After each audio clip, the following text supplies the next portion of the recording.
కన్ఫ్యూజన్లో ఎందుకు పడేశాడంటే, మోషేకున్నటువంటి ఈ ఆసక్తి భయం ఏదైతే ఉన్నదో, రెండు చెప్పాను, ఆసక్తి భయం, ఈ రెండొకటి కాదు, మళ్ళీ రెండొకటే చెప్పాడు అనుకోకండి.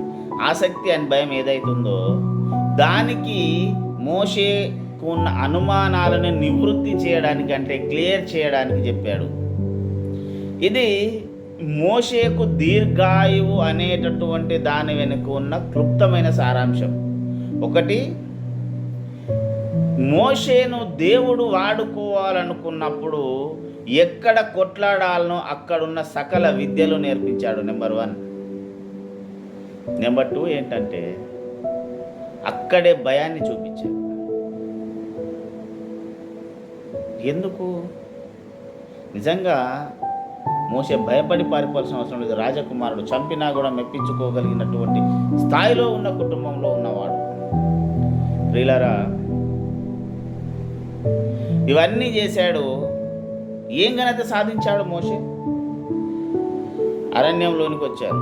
వచ్చినాక జనాలతో పడ్డ మొట్టమొదటి మాట ఏంటి? ఐగుప్తులో సమాధులు లేవా, ఇక్కడికి తీసుకొచ్చి చంపాలనుకుంటున్నా మోషే నువ్వు అన్నారు వాళ్ళు. నిజమే. మరి అరణ్యంలో జనాలు చచ్చిపోతుంటే మోషే ఎందుకు పట్టుకురావాలి? చంపడానిక? నువ్వు పర్ఫెక్ట్గా తీసుకుపోవడానికే కదా దేవుడు అంత యుద్ధం చేసి పట్టుకొచ్చాడు. అంతమంది తొలిచూలు సంతానమును ఐగుప్తులో చంపి పట్టుకొచ్చినాక ఇశ్రాయేలీలను అరణ్య మార్గంలో ఎందుకు చంపాలి? 7 రోజుల యాత్ర 40 సంవత్సరాలు ఎందుకు అయింది? 40 ఏళ్ళు నడిచారని ఇన్నాళ్ళు మనం వింటున్నాం కదా, ఎందుకయింది? ఎందుకు మోషే మీద అక్కడ సమాధులు లేవని తిరుగుబాటు తత్వాన్ని ఎందుకు లేపారు? ఇంకో కొంచెం దూరం రాగానే తిండి అని ఏదో ఒక రకమైన గోల మోషే చుట్టూ ఉంది. వీరిని తట్టుకోవడానికి మోషే జీవితంలో అద్భుతాలను సృష్టించాడు. భయపడి పారిపోవడానికి కారణం ఏంటంటే, నీవు ఒక అద్భుతమును, దేవుని ఆశీర్వాదం ఎలాగుంటుందో చూడడానికి అక్కడికి పట్టుకెళ్ళాడు. ఇంకొక లాజిక్ ఏంటంటే, ఒకవేళ మోషే పారిపోకపోతే ఫరో రాజు మీద యుద్ధము చేయడు. మోషే భయస్థుడై అక్కడి నుంచి పారిపోకపోతే ఫరో రాజు మీద యుద్ధము చేయడు. ఎందుకు చేయడో చెప్తా వినండి.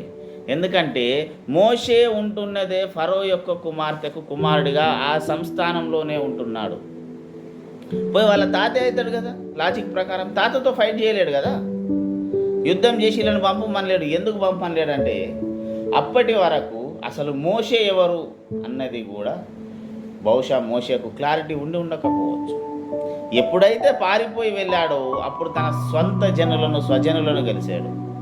అప్పుడు అర్థమైంది, ఓహో ఇదా అని. అందుకొచ్చి ఫైట్ చేశాడు. ప్రియులారా, మన దైనందిన జీవితంలో కూడా ఎప్పుడు జరుగుతున్న ఏకైక మిస్టేక్ ఏంటంటే తడబాటు. ప్రకటన గ్రంథం తుయతైర సంఘంలో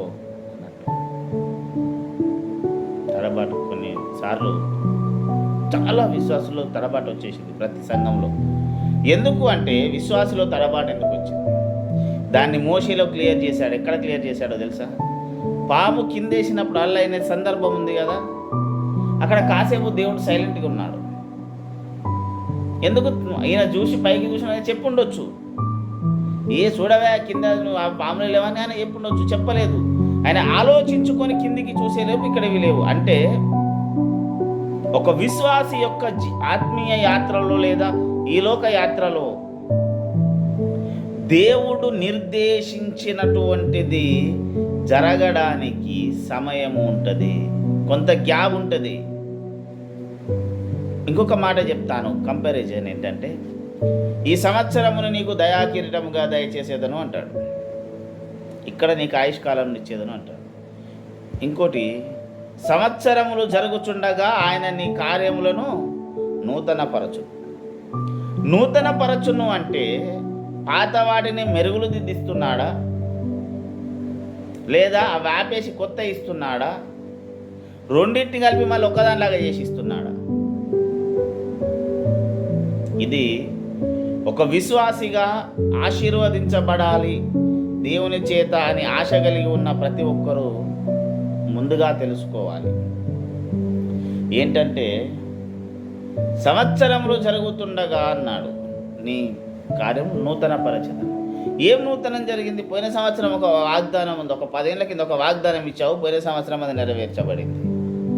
ఇప్పుడు ఇది అయిపోయింది కదా, ఇంకొకటి ఇస్తాడా? ఒక విషయం వినండి, దేవుని ప్రణాళికలో నీ ఆశీర్వాదపు మార్గములో లేదా మన ఆశీర్వాదపు మార్గంలో ఒక మెట్టుకు కట్టబడే ఇంకొక మెట్టు ఉంటుంది. నీ ఒక ఆశీర్వాదానికి లింకే ఇంకొక ఆశీర్వాదం ఉంటుంది. కానీ మనకు అది వేరు ఇది వేరుగా కనిపిస్తుంది. నువ్వు ఈ ఆశీర్వాదానికి సంబంధించిన ప్రక్రియ నీ జీవితంలో పూర్తి చేయగలిగితే నేను ఇంకో ఆశీర్వాదం అనే మెట్టు మీదకి ఎక్కగలుగుతావు. అందుకే మోషే జీవితాన్ని ఎందుకు చెప్పానంటే అంచెలంచెలుగా చెప్పాను. పుట్టుక, ఐగుప్తు పోవడం, పారిపోవడం, ఇత్రో దగ్గర గొర్రెలు గాయడం, హోరేబు కొండ, మళ్ళీ ఫరో, అరణ్యం, కనాన్. ఇన్ని యాత్రల్లో ఒకటే ఒక కామన్ పాయింట్ ఉంటుంది. ఏంటో తెలుసా? దేవుని చిత్తమనే అనుకూల సమయము. మళ్ళీ చెప్తున్నాను, దేవుని చిత్తమనే అనుకూల సమయం ఒకటి ఉంటుంది. ఈ దేవుని చిత్తమనే అనుకూల సమయము కనుక లేకపోతే దాన్ని మనం అర్థం చేసుకోలేని నాడు దేవుని మీద కోపం వస్తుంది, దేవుని మీద ఆవేశం వచ్చి అలిగి వెళ్ళిపోవలసిన సందర్భం వస్తుంది. ఎందుకంటే నన్ను ఎలామన్నావు, నాకు ఈ వాగ్దానం ఇచ్చావు, దీని నెరవేర్పు లేదు, ఇన్నాళ్ళు వెయిట్ చేశాను, ఇంతకాలం అయింది, ఎందుకు చెప్పావు? లేదా నాకు పని ఇచ్చావు, ఇది నేను చేస్తున్నాను కానీ సక్సెస్ కాలేకపోతున్నాను, ఫెయిల్ అవుతున్నాను. నీవు ఫెయిల్ కావడానికి, నేను ఫెయిల్ కావడానికి మనమే కారణం, దేవుడు కాదు. దేవుని ప్రణాళిక, దేవుడిచ్చే ఆశీర్వాదము సంపూర్తి చేయబడింది. గుర్తుపెట్టుకోండి, ఏం చేయబడింది? సంపూర్తి చేయబడినటువంటి ఆశీర్వాదమే నీకు ఇస్తాడు. నేను కొంతమంది బోధకుల దగ్గర విన్నాను, క్షమించండి బోధకులు అంటున్నానని, నీకు దేవుడిచ్చిన ఆశీర్వాదము సంపూర్తి కాలేదు అని. అదే నిర్వాదన. సంపూర్తి కాని దాన్ని దేవుడు ఎందుకు ఇస్తాను నాయన? ఎక్కడున్నావు ఇంకా? నీకు ఒక రూపకల్పన చేయనప్పుడు నీవు భూమి మీదకే రావు. అది దేవుడి ప్రణాళిక, సృష్టి రహస్యం. ఒక కంప్లీట్ పూర్తి చేయబడ్డ వాని జీవితంలో ఒకటి కలగాలి అంటే దేవుడు దాన్ని సంపూర్తి ప్రణాళిక వేసి నీకు ఇస్తాడు. ఒక ఆశీర్వాదం ఇస్తున్నాను, ఒక వాగ్దానం ఇస్తున్నానంటే, కానీ ఆ వాగ్దాన ఫలమును పొందుకోవడానికి నీవు ఎంత మట్టుకు అర్హత కలిగి ఉన్నావు, ఎంత మట్టుకు ఆ దేవుడిచ్చిన సంపూర్తి ఆశీర్వాదం యొక్క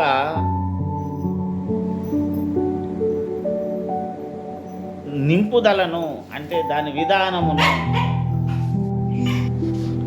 సంపూర్తి చేయబడ్డటువంటి ఆశీర్వాదమును మాత్రమే నీకు ఇస్తాడు. నీవు దాన్ని పొందుకోవడంలో, నీవు అన్వయించుకోవడంలో లోపం ఉంది. ఆ లోపమే సమయానుకూలత. అందుకే చెప్పాను, కర్ర సందర్భం.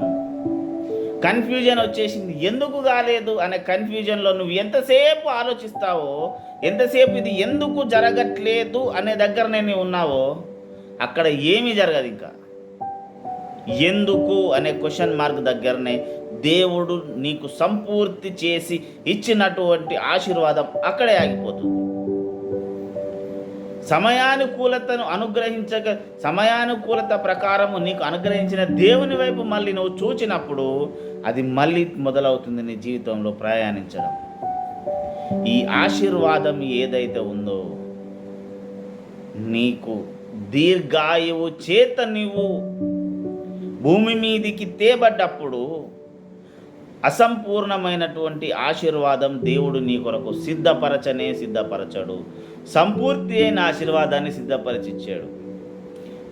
ఈ సంపూర్తి అయిన ఆశీర్వాదాన్ని పొందుకోలేక అల్ప మనస్కులైనటువంటి కొంతమంది మూర్ఖులు, సాతానుకు అప్పచెప్పబడ్డవాడు ఎవడైతే ఉంటాడో వాడు మాత్రమే అర్ధాయుషుకుడిగా మిగిలిపోతాడు. దేవుని ఎదుట, లోకం ఎదుట నిన్ను నీవు కనబరుచుకోగలిగినటువంటి ఆత్మీయ అంతస్తు అనే మెట్టును ఎక్కగలగాలి, మనం ఎక్కగలగాలి. ఇది చిన్న మాట కాదు, మళ్ళీ చెప్తున్నాను. దేవుని ఎదుట, లోకం ఎదుట నిన్ను నీవు కనబరుచుకోగలగాలి. నువ్వు ఎలాగుంటే అలాగా. కొందరికి విచిత్రంగా అనిపించవచ్చు ఈ మాట. నిన్ను నీవు కనబరుచుకోగలగాలి. ఆ ధైర్యమును నువ్వు కలిగి ఉండాలి. ఆ ఒప్పుకోలు తనమును నువ్వు కలిగి ఉండాలి. నోరు జారి ఒక సేవకుని లేదా ఒక సహోదరుని మాట అన్నప్పుడు తప్పైందని చెప్పగలిగిన తత్వం ఉండాలి. ఈరోజు క్రైస్తవ సమాజంలో ఉన్నదేంటి అంటే నేరారోపణ. నీవు దీర్ఘాయుష్మంతుడవి కావాలి అంటే మొట్టమొదట నువ్వు మార్చుకోవాల్సినది లక్షణం ఏంటంటే దేవుని ఆజ్ఞను పాటించడానికి దోచా తప్పకుండా నిలబడగలిగినటువంటి స్థైర్యం. అందరూ చెప్తారు నాయకున్నది, నేను దేవుని కొరకు ఏదైనా చేసేదని. ఏది చేయలేదు. ఎందుకో చెప్పనా? దేవుడు ప్రత్యేకంగా పట్టుకున్నవాడు ఒకడు ఉంటాడు, దేవుని కనుసన్నల్లో నడపగలిగిన వాడు ఒకడు ఉంటాడు. మళ్ళీ చెప్తున్నాను, దేవుని చేత పట్టబడ్డవాడు ఒకడు ఉంటాడు, దేవుని కనుసైగల్లో దేవుని ప్రేమ చేత నడపబడ్డవాడు ఒకడు ఉంటాడు. నీవు దేవుని ప్రేమ చేత నడపబడుతున్నావా? సంతోషం. కానీ ఒకవేళ నీవు దేవుని ఆత్మ చేత పట్టబడి ప్రత్యేకించబడిన స్థాయిలో ఉండాలని గతంలో నీ మైండ్లో ఎక్కడనో చిన్న ఆశ ఉన్నా దాన్ని చూచిన దేవుడు వదిలేయడు. మోషే జీవితంలో పుట్టుకతోనే ప్రణాళిక ఉంది. ఎక్కడ పోరాడాలనో, ఎక్కడ ప్రాణహాని ఉందో అక్కడనే నిలబెట్టాడు. ప్రియ సహోదరుడా, ఈ ఉదయకాలము దేవుడు నీకు చెప్తున్నాడు, ఎక్కడ నీవు ప్రమాదమని తరచూ ఇబ్బందిని ఎదుర్కొంటున్నావో అక్కడే నీ ఆశీర్వాదము దాగి ఉందేమో ఆలోచించు. దేవుని అడుగు, ప్రభువా నేను ఇక్కడికి వచ్చేసరికి ప్రతిసారి ఆగిపోతున్నాను, ప్రతిసారి ఫెయిల్ అవుతున్నాను, అసలు ఎందుకు జరుగుతుంది అని ఎందుకు అనే క్వశ్చన్ మార్కును నీ మనసులో నుంచి తీసేసి దాన్ని దేవుడు ముందర పెట్టు. ఎందుకు ప్రభువా? దేవుడు నీకు సమాధానం ఇస్తాడు.